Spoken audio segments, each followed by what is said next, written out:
Hello and welcome to the Dungeon Diehards. For this episode, I will just be giving a brief backstory for Corban.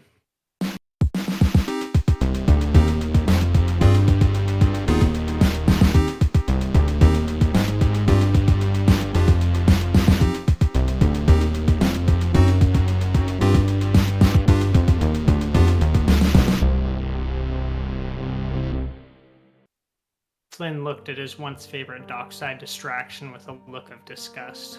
As tears ran down her face, she pushed the toddler forward with trembling arms. I got no way of paying for him. I've all but lost everything keeping him as long as I have. Flynn, you gotta take him, please.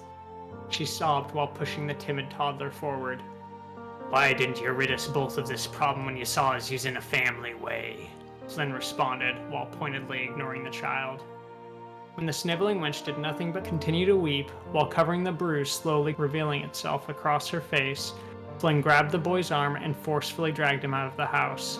The final words the woman heard as the two rounded the corner were, "Slut of a woman wanted to give you to the fishes. If it weren't for me reluctantly saving your pathetic arse, you'd be a bloated corpse already. Now don't let me live to regret it, boy." 8 years later. Corban could hear the telltale slurring of Flynn's voice, indicating he had reached his noonday level of inebriation and would be tolerable company for the remainder of the day. Corban worked up his nerve and approached Flynn with more confidence than he felt and asked, "Flynn, what do you say you show me more about your lady?"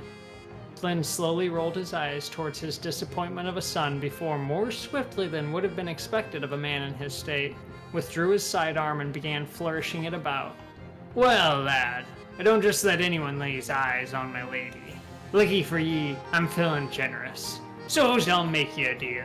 Ye swab the poop deck for the both of us, and maybe I's be teaching you more about the inner workings and finer parts of a sassy lass such as lady," responded Flynn.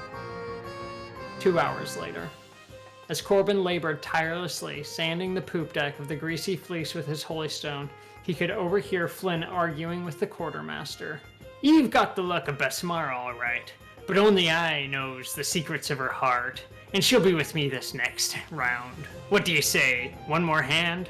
Loser takes an early hour scraping barnacles? What have ye? Not afeard, are ya?" 30 minutes later. "All right, lad, you're going to be real careful with that blade. That'd be a real shame if ye cut this rope and rid me of your blathering," chattered Flynn.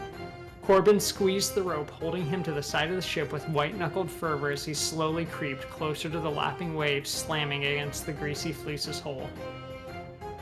Corban then lowered the saber and began scraping just below the waterline with little to no success. "That's the way, boy," screamed Flynn from above deck. "Just another 45 minutes, then I'll get right to explaining how to treat a fine piece of work like me own lady."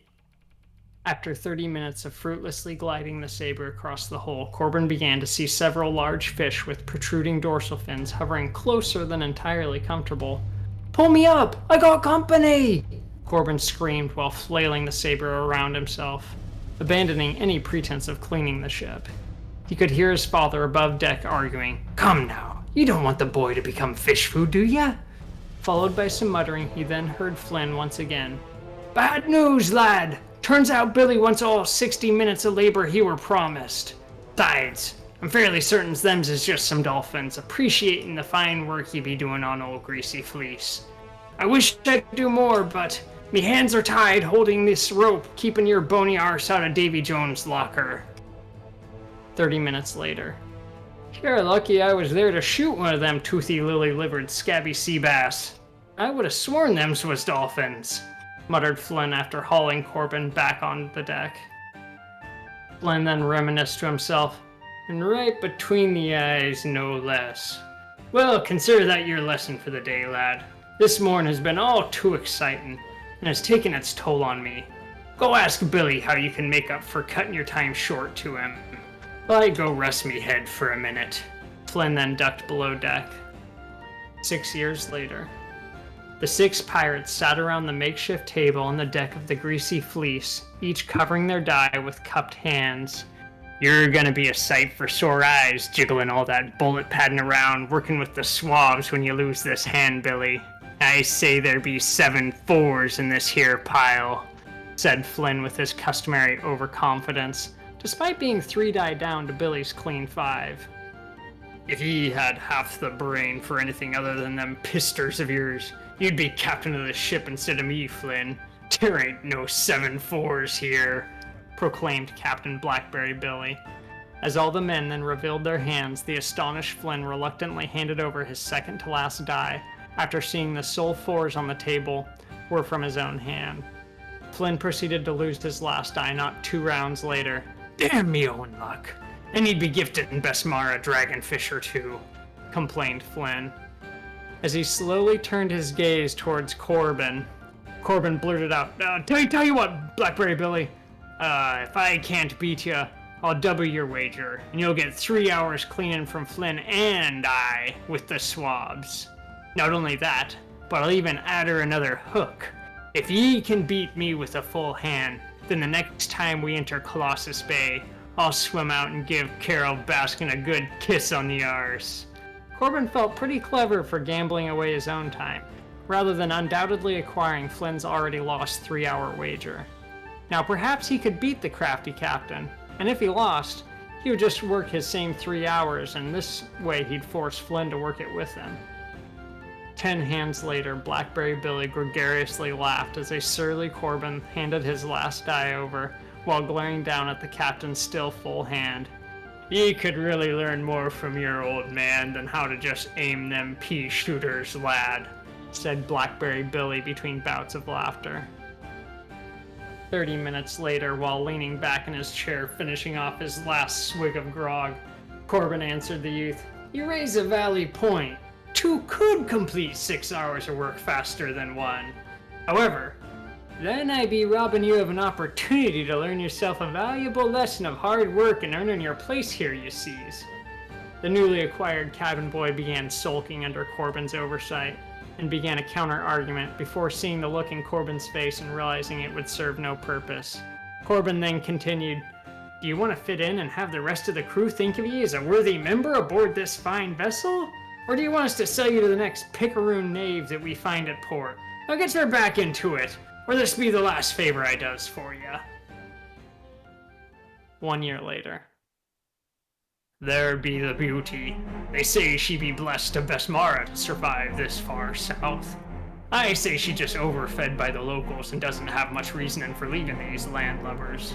That being said, you're as likely to be shark bait as a half-eaten whale if any of them sees you trying to kiss their divine seal. So always you best be quick about it. We only got a few hours before the darkness settles in earnest, said Blackberry Billy while shaking his head between muffled laughter. Corban stared pale as a ghost at the nearly 4-ton living historic landmark of Colossus Bay before grumbling back at the captain. Can't help but feel it. Unusual the wind steered us back here so soon. Well, truth be told, lad, there be few feelings worse than an unpaid debt, and I hate to leave you with that hanging over your shoulder. So as I pulled a few strings to get us back to these holy shores earlier than might have been entirely practical. I'll let you repay me later, replied Blackberry Billy. Flynn held out the last of his bottle of grog to Corban before saying, Lad, this is the price you pay for poor gambling practices. Now quit embarrassing me and make even on your word. Corban guzzled down the last of the grog before mustering his courage and running down the gangplank and diving into the murky port waters. Swimming underwater with quick surfacing breaths, Corban continued making his way closer and closer to the massive boulder that Carol Baskin lay on, proud as a queen on her throne. Corban got to the base of the boulder and quickly surfaced, looking about to spot any would-be spectators, other than the entire crew of the Greasy Fleece, cabin boy and all. Upon seeing very few ships close enough to have a good view, and not too many loiterers on the nearest piers, Corban opted for speed over stealth, planning to take the path of the polar bear, charging the seal with a kiss, before swiftly making his way back to the dark waters and swimming his happy ass back to the safety of the ship. Corban knew he had made a mistake the second his rush gait spurred the massive mammal to let loose an ear-shattering bark. The terrifying noise likely would have stunned Corban into reconsidering his plan. had it not been for the certainty that he had seconds to complete the deed before a slew of sailors and dock workers would be staring right at him. As Corban got within a few feet of the beast, he ducked his head and extended his lips, only to be disappointed at the battering ram of a skull slamming against his entire body, launching him off balance and blasting the air out of his lungs. In a desperate reflex, Corban flung his right arm wildly, trying to get a hold of any part of the beast to keep himself from flying off the boulder. His efforts were rewarded with the dull but unstoppable force of the seal's teeth latching onto a few of Corban's fingers before his momentum propelled him back into the murky waters from whence he came. Completely out of breath and disoriented, Corban floundered around like a drunk fish on land before finally clearing the water's surface to take in a lungful of air. Frantically, Corban thrashed his way away from Carol Baskin before finally looking back to see the beastly seal still laying on its side, soaking in the last rays of light. Shortly later, Corban found himself being roped back aboard the greasy fleece and having a sizzling red iron pressed against his missing third and fourth digit of his right hand. Glenn reassured Corban, "That sea bitch must have had the spirit of Besmara. She spared you trigger, finger, and thumb. 9 out of 10 bites from a beastie like that would have taken your entire hand, if not your arm. Me guesses she's surprised at the speed you flew from her perch. Ye owe Besmara a gift for this one, lad." 20 years later, Corban stood with a table full of drunken sailors giving him half an ear as he exclaimed, "While riding the slippery bitch from behind, I took her blubbery face in me arms and I forced it toward me own, and gave her a wet one right on her whiskers. But I knew me work wa'n't but complete when I heard the pirate queen's own voice in me head, and she says, 'Eve kissed a face as dear to me as me own. Willst thou not offer me a gift worthy of this boon I have granted ye?' I remember it as clear as if it were yesterday. But you sees me problem, don't ya? I just got done swimming 10 miles and didn't but carry on me nothing but me britches. So's I looked into her beautiful eyes and extended my hand for the taking.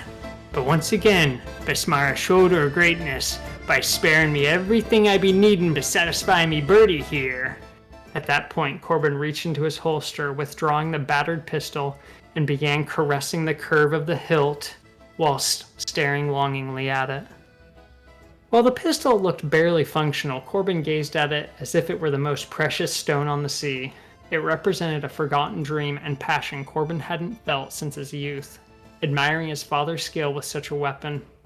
Corban had been telling himself since he was 10 years old that he would acquire his own, but never could maintain the self-discipline to not spend his earnings on gambling, drinking, and whoring. He finally got his grimy hands on this firearm almost by accident.